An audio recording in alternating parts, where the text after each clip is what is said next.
गिरफ्तारी पर गिरफ्तारी, सियासत जारी। जी हां, लखीमपुर खीरी कांड को 10 दिन हो गए हैं, लेकिन सच आना अभी बाकी है। क्या गृह राज्य मंत्री के इस्तीफे से मिलेगा लखीमपुर खीरी के पीड़ितों को इंसाफ? ये एक ऐसा सवाल है जिस पर सियासी घमासान मचा हुआ है। लखीमपुर खीरी की लड़ाई अब दिल्ली पहुंच गई है, जहां राहुल गांधी की अगुवाई में कांग्रेस का दल राष्ट्रपति से मिला। आपको बताएंगे लखीमपुर खीरी से जुड़ी पूरी की पूरी सियासत। लेकिन शंखनाद की शुरुआत इस वक्त की बड़ी खबर के साथ हम करेंगे। दिल्ली में केंद्रीय गृह राज्य मंत्री के इस्तीफे को लेकर कांग्रेस ने मशाल मार्च निकाला है। लगातार इस्तीफे की मांग की जा रही है। यूथ कांग्रेस की ओर से यह मार्च निकाला गया है। तस्वीरें आपके सामने है। कांग्रेस पार्टी लगातार गृह राज्य मंत्री के इस्तीफे की मांग कर रही है। एक तरफ राष्ट्रपति के दर तक पहुंच गए कांग्रेस के दिग्गज नेता, तो वहीं दूसरी तरफ आप देख पा रहे हैं कि किस तरह से, एक बार सुनते हैं किस तरह से किया जा रहा है विरोध प्रदर्शन।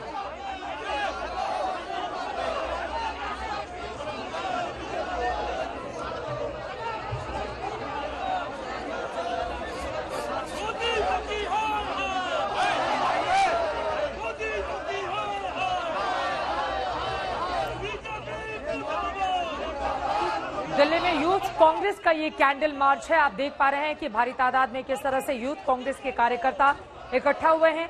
इन सभी के हाथों में मोमबत्ती है जो जली हुई है, और उसको लेकर कैंडल मार्च के जरिए लगातार ये विरोध कर रहे हैं सरकार का, और केंद्रीय गृह राज्य मंत्री के इस्तीफे की मांग इनकी ओर से की जा रही है।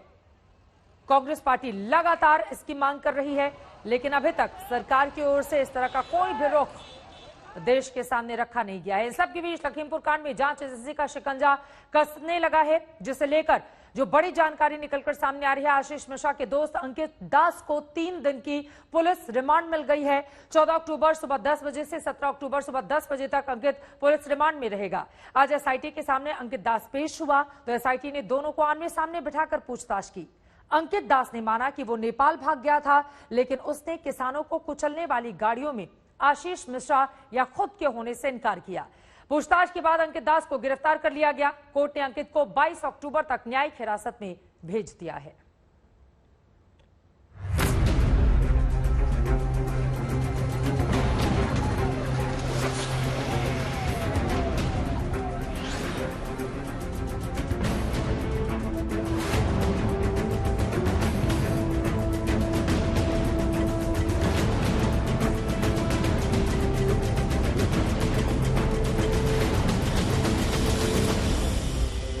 कौन है गुनहगार इस रोंगटे खड़े कर देने वाले अपराध का?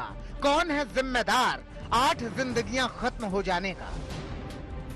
लखीमपुर खीरी कांड को 10 दिन हो गए, सैकड़ों वीडियो आ गए, लेकिन सच आना अभी भी बाकी है। लखनऊ से दिल्ली तक घमासान जारी है। सुप्रीम कोर्ट से लेकर इलाहाबाद हाई कोर्ट तक सुनवाई का दौर जारी है। गिरफ्तारी जारी है, प्रदर्शन जारी है और जारी है सियासत। हर कोई अपने चश्मे से लखीमपुर खीरी को देख रहा है। लखीमपुर खीरी की ये जंग अब राष्ट्रपति भवन तक आ गई। राहुल गांधी की अगुवाई में कांग्रेस का एक दल राष्ट्रपति रामनाथ कोविंद से मुलाकात कर उन्हें ज्ञापन सौंपने पहुंचा, जिसमें कहा गया है कि लखीमपुर में किसानों की बेरहमी से हत्या की गई। पहले केंद्रीय मंत्री अजय मिश्र ने धमकी दी और फिर उनके बेटे आशीष मिश्रा ने इसे अमल में लाए। वो 2 चीजें चाहते हैं। पहली चीज वो न्याय चाहते हैं। वो चाहते हैं कि जिस व्यक्ति ने ये हत्या की है उसको सजा मिले।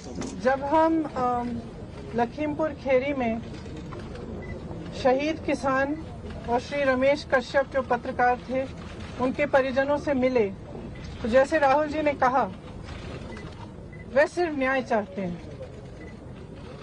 और उनके लिए न्याय का मतलब ये है कि सिटिंग जजेस द्वारा जांच की जाए, एक निष्पक्ष जांच हो। इस पूरे मामले में कांग्रेस केंद्रीय मंत्री अजय मिश्रा के बेटे आशीष मिश्रा को कटघरे में खड़ा कर रही है। ऐसे में कांग्रेस ने राष्ट्रपति से 2 बड़ी मांगे की। पहली कि केंद्रीय मंत्री अजय मिश्रा को हटाया जाए, और दूसरी लखीमपुर कांड की स्वतंत्र न्यायिक जांच हो। जब तक वह व्यक्ति मिनिस्टर है तब तक सही जांच और न्याय नहीं मिल सकता है। ये बात हमने हिंदुस्तान के राष्ट्रपति जी को बताई। जो हम देख रहे हैं उससे सरकार ये संदेश दे रही है पूरे देश को कि आपको न्याय नहीं मिलेगा। अगर आप गरीब हैं, आप दलित हैं, आप किसान हैं, आप महिला हैं, आपके लिए न्याय नहीं है, कानून नहीं है।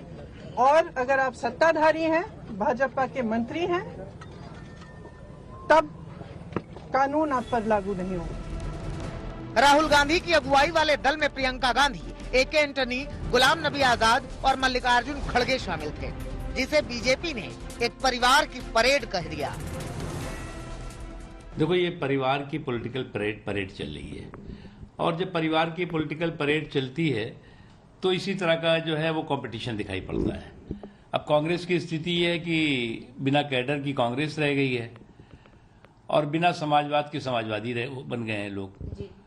तो अब उनकी दिक्कत ये नहीं है, दिक्कत ये है कि इस वक्त कंपटीशन चल रहा है कि इस परिवार की पॉलिटिकल परेड में कौन जो है वो सबसे बड़ा चैंपियन बनता है। भारतीय जनता पार्टी के रूल वाले प्रदेशों में जब अपराध घटे तो उसमें राहुल गांधी और प्रियंका गांधी दोनों विजिट करें, और कांग्रेस के रूल वाले प्रदेशों में घटे तो वहां एक शब्द नहीं बोले। ये जो डबल स्टैंडर्ड है ये कतई ठीक नहीं है। ये इस डबल स्टैंडर्ड के कारण ही कांग्रेस की साख गिर रही है, और उत्तर प्रदेश के जनता भी इसका जवाब देगी। चुनाव में देख लेना। जिस वक्त राहुल और प्रियंका गांधी राष्ट्रपति से मुलाकात कर रहे थे, उस वक्त एक सियासी खेल यूपी में भी चल रहा था। घटना के 10 दिन बाद यूपी के कानून मंत्री ब्रजेश पाठक मृत बीजेपी कार्यकर्ताओं के घर आंसू पोंछने लखीमपुर खीरी पहुंचे।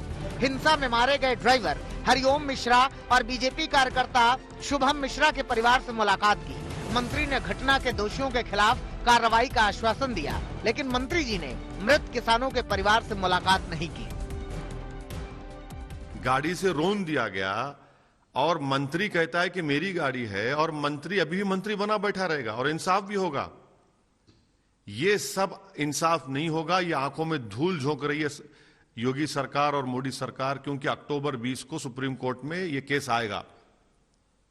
आप क्या कर रहे हैं? मंत्री को हटाइए ना।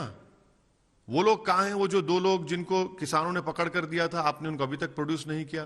कांग्रेस को मित्रों का मेरा इतना ही अनुरोध है कि वो लखीमपुर पर सेंसिटिव इतने हैं तो वो दलितों पर इतने क्यों इनसेंसिटिव है। राजस्थान में जब ये दलित पर इसका हत्या का मामला हुआ है और जिस प्रकार से हत्या हुई है, कोई भी व्यक्ति उसको देखकर ही वो इतना जघन्य लगता है। उनको उनके लिए भी इसको जो राष्ट्रपति जी को उनके लिए भी उनको बोलना चाहिए।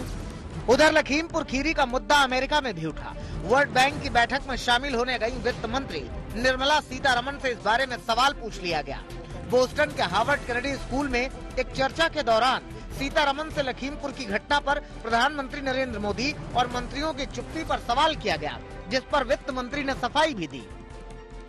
Just raise it when it suits us, because it's a state where BJP is in power. One of my cabinet colleagues' son is in probably trouble, and also assume that it's actually them who did it and not anybody else. Due course of justice will also have a complete inquiry process to establish. बहरहाल लखीमपुर खीरी पर घमासान जारी है। विपक्ष पूरी तरह से हमलावर है। सवाल 8 मौत के बाद इंसाफ का है। घटना को 10 दिन हो गए हैं, लेकिन अब तक साफ नहीं हो सका है कि आखिर 3 अक्टूबर का पूरा सच क्या था। दिल्ली से अशोक सिंघल के साथ आज तक ब्यूरो। सच का इंतजार देश कर रहा है, तो वहीं दूसरी तरफ लखीमपुर कांड में जांच एजेंसी का शिकंजा भी कसने लगा है।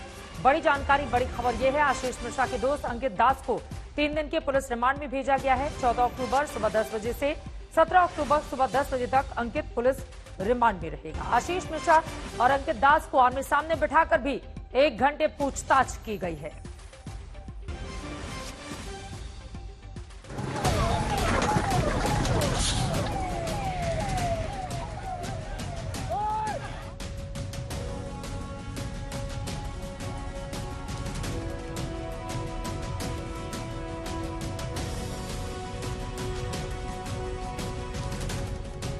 सबूत पर सबूत आने शुरू हुए, सियासत तेज हुई, हंगामा तेज हुआ तो नेताजी की अकड़ ढीली पड़ने लगी। यूपी पुलिस को एक्शन में आना पड़ा। 3 दिन पहले गृह राज्य मंत्री अजय मिश्रा के बेटे आशीष मिश्रा की गिरफ्तारी हुई तो आज उसका दोस्त अंकित दास भी गिरफ्तार हो गया। अंकित दास कोर्ट की पेशी के बाद अब यहाँ पर महाराष्ट्र का तस्वीर देख रहे हैं आज तक पर किस तरह से। अंकित जी क्या हुआ है? क्या कहेंगे? आशीष आप थे या नहीं थे? अंकित देख सकते हैं आप किस तरह से अंकित दास को यहाँ पर ले जाया जा रहा है, बचाते हुए अंकित दास को यहाँ से ले जाया जा रहा है। और अब जो हमें पता चल रहा है यहाँ से वो सीधे निकल सकते हैं, यहाँ से वो सीधे जेल की तरफ निकलेंगे। अंकित दास से क्राइम ब्रांच की टीम ने करीब 5 घंटे पूछताछ की, जिसके बाद उसे गिरफ्तार कर लिया गया। क्राइम ब्रांच की ओर से 14 दिन की रिमांड मांगी गई। क्राइम ब्रांच के दफ्तर से बाहर निकलते ही अंकित ने खुद को बेकसूर बताया। मैं निर्दोष हूँ, हम लोगों ने कोई ऐसा घटनाक्रम नहीं करा है, बस हम लोग फ्लीट में थे पीछे, ठीक है बस। बाकी पूछताछ में क्या हुआ? पूछताछ में कुछ नहीं, जो उन्होंने पूछा मैं उनको जवाब दिया। मुझे न्यायपालिका बोला। तो ये थे हमारे साथ आज तक पर एक्सक्लूसिव आपने तस्वीरें देखी अंकित दास की। इन्होंने साफ कहा है कि ये बेकसूर हैं। इन्होंने कहा ये फॉर्च्यूनर में जरूर थे पर इनकी कोई गलती नहीं थी। आज लखनऊ के घर में पुलिस का नोटिस लगने के कुछ देर बाद ही अंकित दास लखीमपुर के क्राइम ब्रांच के दफ्तर में पहुंचा। अंकित के साथ गार्ड और उनके वकील थे, जिसके बाद पुलिस ने अंकित पर सवालों की बौछार कर दी। मसलन 3 अक्टूबर को आप कहां थे? उस दिन आप किस गाड़ी में थे? आपकी कौन सी गाड़ी थी? आप उस वक्त वहां क्यों थे? उस दिन आपने क्या देखा? थार ने किसानों को कुचला तो आप क्यों नहीं रुके? आशीष मिश्र उस दिन कहां थे? क्या आशीष मिश्र आपके साथ थे? आखिर किसानों को क्यों कुचला गया? अंकित की तलाश में एसआईटी लगातार छापेमारी कर रही थी, लेकिन अंकित का कोई पता नहीं चला था। नौकर और ड्राइवर से पूछताछ के बाद कल अंकित ने कोर्ट में सरेंडर की अर्जी दाखिल की और आज नोटिस मिलते ही पुलिस के सामने आने के सिवाय कोई चारा नहीं बचा। जुडिशियल कस्टडी वाला अलाउ हो गया, 22 तारीख तक के लिए वो जेल भेज दिया। 22 अक्टूबर तक। पुलिस कस्टडी को लेकर क्या बात? पुलिस कस्टडी को लेकर हमने अपोज किया। उन्होंने कहा था कि सीन रिक्रिएशन के लिए हमको इनकी जरूरत है। सीन रिक्रिएशन में अंकित दास की कोई आवश्यकता नहीं है। पुलिस कस्टडी रिमांड मांगी जाती है किसी चीज की रिकवरी के लिए, रिकवरी और डिस्कवरी के लिए। तो ना कोई रिकवरी होनी है ना तो कोई डिस्कवरी होनी है। पूरे समाज, पूरे इंटरनेशनल में, पूरे मीडिया में सबको घटना स्थल मालूम है, क्या हुआ सब पता है। तो कोई रिकवरी डिस्कवरी होनी नहीं है, तो पुलिस कस्टडी की कोई आवश्यकता नहीं। आप लोगों की तरफ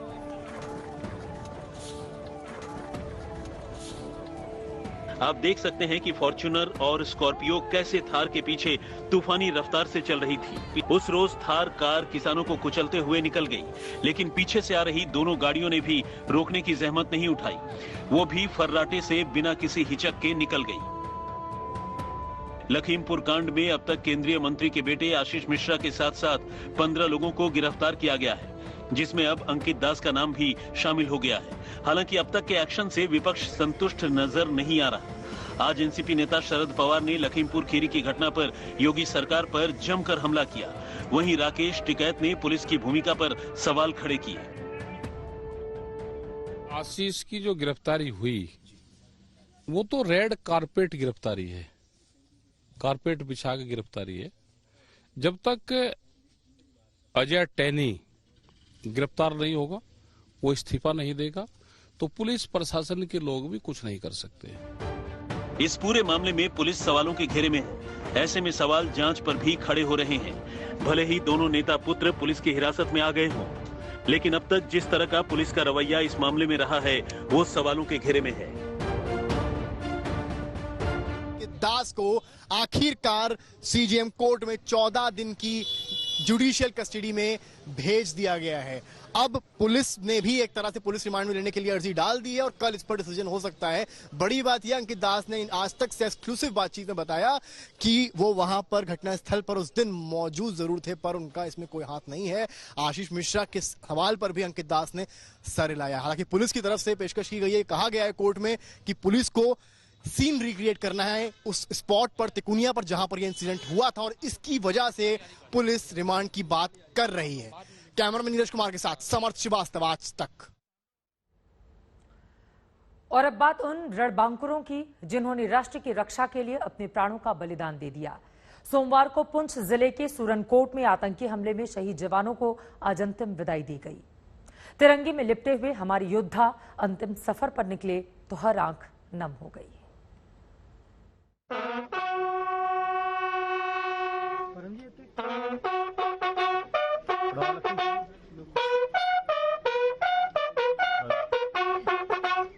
ये शोक धुन शूल बनकर चुभी है भारत के हृदय में।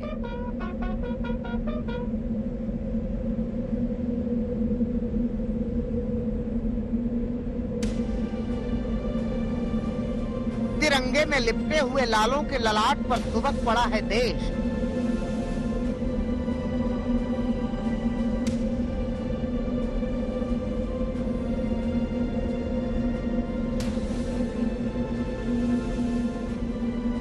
राह दो देश, मुल्क के माली जन्नत की गश्त पर निकले हैं।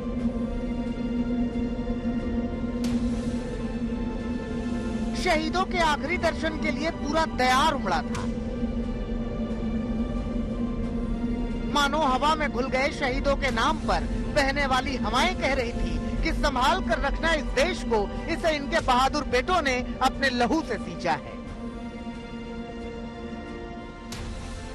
गुरदासपुर के गांव चट्टा में शहीद मनदीप सिंह को जब आखिरी विदाई दी जा रही थी तो पूरा गांव रो पड़ा।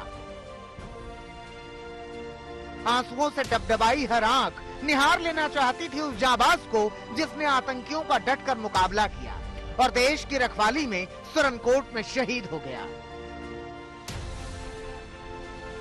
कल से ही शहीद मनदीप सिंह के पार्थिव शरीर का इंतजार हो रहा था। आज सुबह जैसे ही सैनिक गाड़ी में पार्थिव शरीर पहुंचा तो सड़क के दोनों ओर लोगों का तांता लग गया।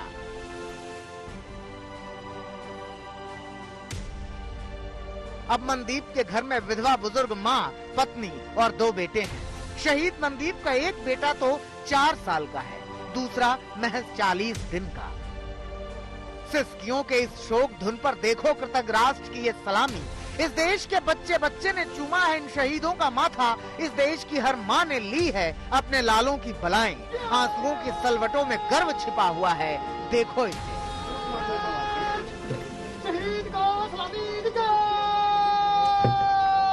जाना तो सबको है, लेकिन इस तरह से जाने का सलीका सब कहाँ सीख पाते हैं। कपूरथला के माना तलवंडी गांव में शहीद जसविंदर को सलामी देने के लिए नरमुंडों का पारावार उतर आया था। सोमवार को पुंछ जिले के सूरनकोट में आतंकी हमले में 5 जवान शहीद हुए थे, उसमें जसविंदर सिंह भी शामिल थे। तो मादरे हिंद की शान में कंधों पर उठाए हुए इन झूलों को ताबूत मत कहिए, हर किसी को कहाँ मैसर होता है ये मान। जसविंदर को सलाम करता है पूरा देश। उनकी बहादुरी के किस्से धड़कते रहेंगे आने वाली नस्लों के सीने में।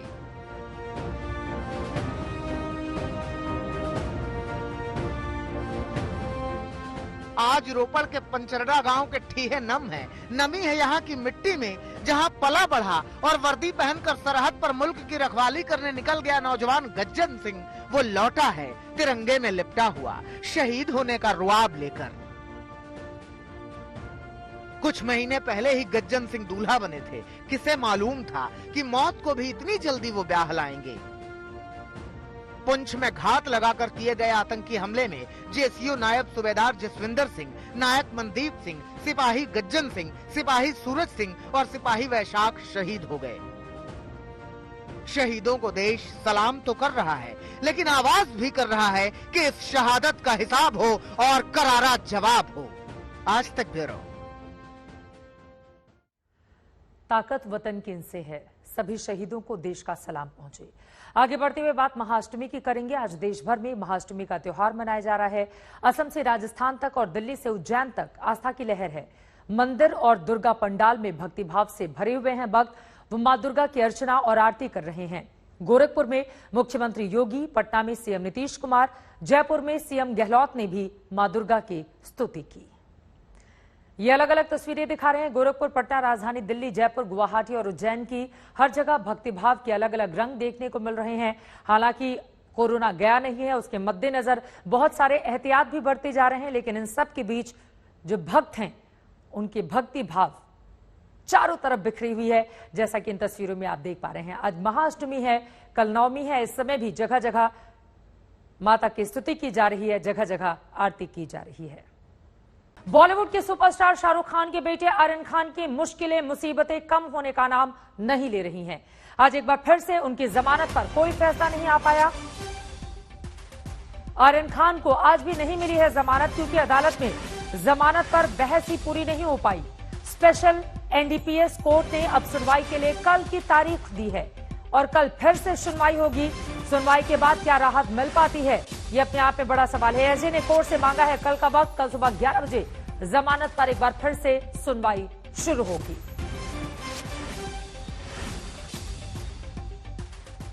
और इस तरह से आर्यन खान की आज की रात भी जेल में ही कटेगी। कल अगर उन्हें जमानत नहीं मिली तो अगली 4 रातें उन्हें जेल में ही गुजारनी पड़ेंगी, क्योंकि परसों दशहरा है, उसके बाद शनिवार और रविवार की छुट्टी है। अब उनकी और उनके परिवार की नजरें कल होने वाली सुनवाई पर लगी हुई हैं।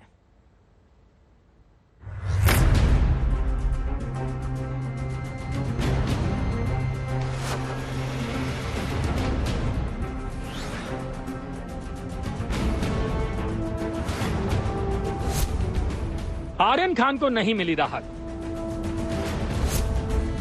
आर्यन की आज की रात भी जेल में कटेगी। जमानत पर बहस नहीं हुई पूरी। बॉलीवुड के किंग शाहरुख खान के बेटे आर्यन खान की जमानत की अर्जी पर फैसला नहीं हो पाया। दोपहर 2:45 बजे से जमानत पर चल रही गर्मा गर्म बहस किसी अंजाम तक नहीं पहुंची। लिहाजा अदालत ने सुनवाई के लिए गुरुवार यानी 14 अक्टूबर की तारीख दे दी। अब गुरुवार दोपहर 12 बजे इस मामले की सुनवाई होगी। कोर्ट में आर्यन खान की जमानत पर शुरुआत में एनसीबी की तरफ से मोर्चा वरिष्ठ अधिवक्ता अद्वैत सेठना ने संभाला, तो उनके मुकाबले थे आर्यन के वकील अमित देसाई। इसके बाद एएसजी अनिल कुमार सिंह ने एनसीबी की तरफ से दलीलें देनी शुरू की। एएसजी अनिल कुमार सिंह ने कहा, पूरी व्हाट्सएप चैट इस केस के लिए अहम है, लेकिन हमने इसमें से कुछ खास लोगों को ही चिन्हित किया है। व्हाट्सएप चैट में थोक मात्रा में प्रतिबंधित सामग्री की खरीद की बात है। विदेशी नागरिकों के साथ भी खूब बातें हुई हैं। एएसजी अनिल कुमार सिंह ने कहा, अब तक हमने इस मामले में 20 लोगों को गिरफ्तार किया है, जिनमें से 4 ड्रग तस्कर हैं। इनमें अचिंत कुमार ड्रग पेडलर है, जिससे कमर्शियल क्वांटिटी मिली है। उससे आर्यन और अरबाज ने बात की है। एक और आरोपी शिवराज भी अरबाज के संपर्क में था। बहस को आगे बढ़ाते हुए एएसजी अनिल कुमार सिंह ने कहा, आर्यन और विदेशी नागरिक के बीच व्हाट्सएप चैट में हार्ड ड्रग की कमर्शियल मात्रा और भुगतान के कुछ मोड के बारे में बात हो रही है। ये बात व्यक्तिगत उपभोग के लिए नहीं हो सकती है। हमने विदेश मंत्रालय से संपर्क किया है ताकि विदेशी नागरिक का पता लगाया जा सके। इससे पहले आर्यन खान के वकील सतीश माने शिंदे ने कहा था, मेरी एक ही रिक्वेस्ट है कि एएसजी अपनी बहस आज ही पूरी कर लें, तब हम कल इस पर बहस करेंगे। इस पर एएसजी ने कहा, मैं आज बहस शुरू करूंगा, जो कुछ बात बचेगी वो कल पूरी करूंगा। आपसे मेरी भी ये रिक्वेस्ट है। खान के वकील अमित देसाई की जिरह के बाद additional solicitor general Anil Singh उठे अपनी जिरह करने के लिए। हालांकि वो पूरी बात खत्म नहीं कर पाए और इसीलिए गुरुवार को अब वो वापस अपनी जिरह पूरी करेंगे। लेकिन जितना भी थोड़ा समय उन्हें मिला, उन्होंने यही कहा कि व्हाट्सएप मैसेजेस और आर्यन खान के खुद के स्टेटमेंट को देख के लगता नहीं कि पहली बार आर्यन खान किसी ड्रग के मामले में फंसे। अनिल सिंह ने कहा कि इस समय अगर इन आरोपियों को बेल पर यानी जमानत पर छोड़ा जाएगा तो उनकी पूरी जांच पड़ताल में असर पड़ेगा और इस जांच पड़ताल पर असर न पड़े, इसके लिए इस पूरे बेल एप्लीकेशन को रिजेक्ट कर देना चाहिए। आर्यन खान की जमानत पर कोर्ट में बहस आज पूरी नहीं हो पाई। लिहाजा कोर्ट ने सुनवाई के लिए 14 अक्टूबर की तारीख दे दी है। इसके साथ ही ये तय हो गया कि आर्यन की आज की रात भी आर्थर रोड जेल में ही कटेगी। विद्या के साथ दिव्येश सिंह, मुंबई, आज तक। एनसीबी ने आर्यन खान के खिलाफ बहुत मजबूत केस बनाया है। उन पर इंटरनेशनल ड्रग नेटवर्क में शामिल लोगों से व्हाट्सएप चैट का आरोप लगाया है। आज अदालत में सौंपे अपने जवाब में एनसीबी ने आर्यन की जमानत का विरोध किया। दलील दी कि ये प्रभावशाली शख्सियत हैं, इन्हें जमानत मिली तो ये सबूतों से छेड़छाड़ कर सकते हैं, गवाहों को प्रभावित कर सकते हैं। देखिए।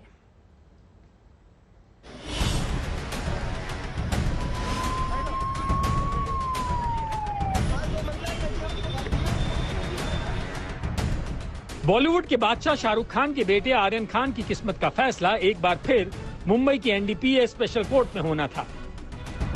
सुबह 11 बजे एनसीबी ने कोर्ट में इस केस में अपना जवाब दाखिल किया और दोपहर 2 बजे के बाद अदालत में इस केस की सुनवाई शुरू हुई। एनसीबी की तरफ से अद्वैत सेठा ने बहस शुरू की तो आर्यन की तरफ से पैरवी में एक बार फिर वरिष्ठ अधिवक्ता अमित देसाई उतरे। अमित देसाई ने बहस की शुरुआत करते हुए कहा, इस केस में ड्रग सेवन, बिक्री और खपत ये 3 पॉइंट्स हैं। इसमें 3 लोगों से ही जब्ती हुई है। अरबाज मर्चेंट से जो मात्रा बरामद हुई वो बहुत छोटी है, जबकि आर्यन के पास से कोई बरामदगी नहीं हुई है। अमित देसाई ने कोर्ट में अपनी दलील आगे बढ़ाते हुए कहा, एनसीबी ने टर्मिनल पर आर्यन खान और अरबाज मर्चेंट को रोका था। पंचनामा के मुताबिक आईओ ने पूछा कि क्या उनके पास ड्रग्स है। उन्होंने माना कि चरस है। मर्चेंट ने स्वीकार किया कि वो आर्यन खान के साथ चरस का सेवन कर रहे थे। आर्यन के वकील अमित देसाई ने कहा कि आर्यन को प्रतीक गावा ने आमंत्रित किया था, लेकिन उसे गिरफ्तार नहीं किया गया है। आर्यन अपने दोस्त मर्चेंट के साथ क्रूज पर गए थे। जब वो चेक इन कर रहे थे, एनसीबी ने उन्हें रोक लिया। एनसीबी की तरफ से अद्वैत सेठा ने कहा, रिकॉर्ड में ऐसी सामग्री है जिससे पता चलता है कि आर्यन खान विदेश में कुछ ऐसे लोगों के संपर्क में थे जो ड्रग्स की अवैध खरीद के लिए एक इंटरनेशनल ड्रग नेटवर्क का हिस्सा हो सकते हैं। इसकी जांच अभी चल रही है। अमित देसाई ने कहा, आर्यन के पास ड्रग खरीदने के लिए पैसे नहीं थे, उनके पास बेचने के लिए ड्रग्स नहीं थी, उनके पास सेवन करने के लिए ड्रग्स नहीं थी, वे बिक्री में शामिल नहीं थे। मर्चेंट ने भी केवल सेवन की बात कही है। आर्यन का दूसरे आरोपियों से कोई संबंध नहीं है। अमित देसाई ने कहा कि एनसीबी की दलील है कि दोनों आरोपी जुड़े हुए हैं, वे दोस्त हैं, हम इसे स्वीकार करते हैं। दोनों एक साथ बड़े हुए हैं, एक दूसरे को जानते हैं, लेकिन इंटरनेशनल लिंक के आरोप बहुत गंभीर और भयावह हैं, जिन्हें आर्यन खान पर थोपा गया है। उन्हें इस शब्द का प्रयोग करने में बहुत सतर्क रहना चाहिए था। आर्यन खान के वकील अमित देसाई ने अदालत को कहा कि सेक्शन 27A तब लगाया गया है जब उसके कोई सबूत ही नहीं है इस पूरे मामले में आर्यन खान के खिलाफ। इसके अलावा सेक्शन 29 जो कि कॉन्स्पिरेसी की बात करता है, उससे जुड़े कोई भी सबूत अदालत में नहीं दिए गए हैं। यानी कि जैसे कि ये बताया गया है कि कॉन्स्पिरेसी के तहत सब आरोपी एक साथ आए थे, लेकिन यहाँ तो अरबाज और आर्यन यही 2 लोग एक दूसरे को जानते हैं और आर्यन खान किसी और को इस मामले में जानते ही नहीं है। तो ये बहुत बड़ी कॉन्स्पिरेसी कैसे हुई, यही सवाल अमित देसाई बार बार अदालत से पूछ रहे थे। इससे पहले एनसीबी ने सुबह एनडीपीएस के स्पेशल कोर्ट में आर्यन खान के खिलाफ अपना जवाब दाखिल किया। एनसीबी के इस जवाब से ही साफ था कि वो किसी भी कीमत पर आर्यन खान को जमानत पर छूटने देना नहीं चाहती थी। एनसीबी ने अपने जवाब में लिखा, आर्यन खान विदेश में कई ऐसे लोगों के संपर्क में थे जो इंटरनेशनल ड्रग्स नेटवर्क का हिस्सा हो सकते हैं। जमानत मिलने पर आर्यन देश छोड़कर भाग सकते हैं। आरोपी प्रभावशाली इंसान हैं, वो सबूतों के साथ छेड़छाड़ या गवाहों को प्रभावित कर सकता है। अचिंत कुमार और शिवराज ने आर्यन खान और अरबाज मर्चेंट को चरस की सप्लाई की। आर्यन और अरबाज एक दूसरे से जुड़े हुए हैं। शुरुआती जांच में पता चला कि आर्यन की ड्रग्स केस में अहम भूमिका रही है। एक आरोपी की भूमिका को दूसरे से अलग नहीं किया जा सकता है। भले ही आर्यन खान के पास से ड्रग्स बरामद नहीं हुई, लेकिन वे साजिश में शामिल थे। इसकी जांच जरूरी है। आर्यन खान पर ड्रग्स की खरीद का आरोप है जो अरबाज मर्चेंट के पास से मिली है। एजेंसी ड्रग को लेकर विदेशों में हुए लेन देन के मामले की जांच कर रही है। आर्यन खान के खिलाफ एनसीबी ने यह भी सबूत पेश किया कि वो कुछ विदेशी ड्रग पेडलर्स के संपर्क में थे, जिनसे वो ड्रग्स मुहैया करवाते थे, ड्रग्स लेने की बातें किया करते थे। बड़ी मात्रा में ड्रग्स लेने की बातें भी सामने आई हैं। इन व्हाट्सएप चैट्स को कोर्ट को भी दिखाया गया। इसके अलावा बहुत सी ऐसे नए एविडेंस कोर्ट के सामने रखे गए, जहां पर एनसीबी ने यह भी कहा कि कुछ विदेशी नागरिकों को ट्रेस करने के लिए वो मिनिस्ट्री ऑफ एक्सटर्नल अफेयर्स की मदद भी ले रहे हैं। शाहरुख खान ने अपने बेटे की जमानत के लिए पहले जाने माने वरिष्ठ अधिवक्ता सतीश मानशिंदे को हायर किया था। इसके बाद शुक्रवार से आर्यन के मामले में वरिष्ठ अधिवक्ता अमित देसाई पैरवी कर रहे हैं। अमित देसाई वही हैं जिन्होंने सलमान खान को कानूनी मुसीबत से निकाला था। विद्या के साथ दिव्येश सिंह, मुंबई, आज तक। 2 अक्टूबर से आर्यन खान कानून के चक्कर में फंसे हैं। 7 अक्टूबर से आर्यन ऑथर रोड जेल में बंद हैं। उसके बाद से उनकी जमानत को लेकर उनके वकील अदालतों के चक्कर लगा रहे हैं। शाहरुख खान ने बेटे के लिए नामी वकीलों को पैरवी के लिए लगा रखा है, लेकिन दिग्गज वकीलों की दलीलें भी आर्यन खान के काम नहीं आ रही। उन्हें जमानत नहीं बल्कि कोर्ट से तारीख पर तारीख मिल रही है।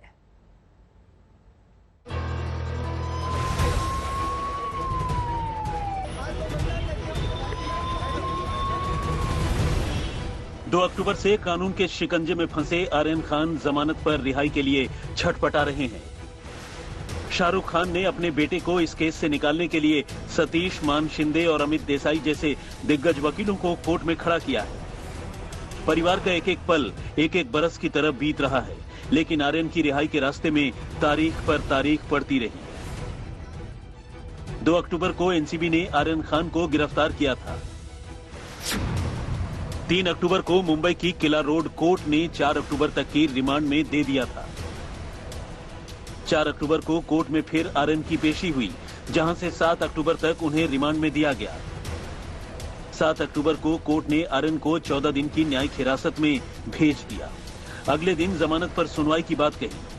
8 अक्टूबर को आर्यन की जमानत ये कहते हुए खारिज कर दी कि इसका उनके पास अधिकार नहीं है। 8 अक्टूबर को मुंबई की किला रोड कोर्ट ने आर्यन के वकीलों से सेशंस कोर्ट में जाने की नसीहत दी। 11 अक्टूबर को आर्यन खान के वकील पूरी तैयारी से स्पेशल एनडीपीएस कोर्ट पहुंचे थे। शाहरुख खान की मैनेजर पूजा ददलानी भी पहुंची थी। उन्हें पूरी उम्मीद थी कि जमानत हो जाएगी। 11 अक्टूबर की सुनवाई शुरू हुई तो कोर्ट ने जमानत पर एनसीबी का जवाब मांगा, लेकिन एनसीबी ने जवाब दाखिल करने के लिए हफ्ते भर का समय मांग लिया। आर्यन के वकील सतीश मान शिंदे ने दलील दी कि एनसीबी के पास जवाब दाखिल करने के लिए पर्याप्त वक्त था। एनसीबी ने अदालत से कहा कि कागजी कार्यवाही में वक्त लगेगा। लंबी बहस के बाद कोर्ट ने जवाब के लिए आज का वक्त दिया था। आज भी शाहरुख की मैनेजर पूजा ददलानी कोर्ट में पहुंची थी। उम्मीद थी कि जमानत मिल जाएगी, लेकिन लंबी बहस के बावजूद अदालत से मिली फिर एक तारीख। विद्या के साथ दिव्येश सिंह, मुंबई, आज तक। इस बार के फेस्टिव सीजन में घर खरीदने का ख्वाब पूरा करने के लिए ग्राहक तैयार हैं। कोरोना के बाद अर्थव्यवस्था में हुए सुधार ने घर खरीदारों के सेंटिमेंट को मजबूत किया है। इसके साथ ही अब तक की सबसे कम ब्याज दरों पर मिल रहे होम लोन ने भी लोगों का घर खरीदने का हौसला बढ़ा दिया है।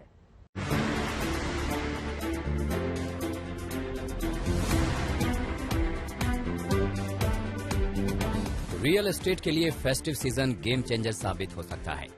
कोरोना की दूसरी लहर के बाद जिस रफ्तार से इकोनॉमी में रिकवरी जारी है, उसे देखते हुए घर खरीदारों के लिए ये मौका गोल्डन चांस बनकर आया है। SII और एनारॉक के एक सर्वे के मुताबिक ऐसी कई वजहें हैं जिनकी वजह से ग्राहक घर खरीदने को तैयार हैं। सर्वे में कहा गया है कि 34% लोग सुरक्षा की भावना से घर खरीदना चाहते हैं। 31% लोग डेवलपर से मिल रही अच्छी डील के चलते घर खरीदने को तैयार हैं। 17% का मानना है कि अभी दाम कम है और ये आगे चलकर बढ़ सकते हैं, इसलिए फिलहाल घर खरीदना फायदेमंद रहेगा।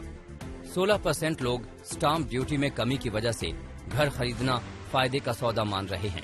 वहीं 2% लोग दूसरी वजहों के चलते घर खरीदने को तैयार हैं। यानी फेस्टिव सीजन में बिखरे हुए डिस्काउंट्स और ऑफर्स लोगों को इस बार अपनी योजना को लागू करने का शानदार मौका दे रहे हैं।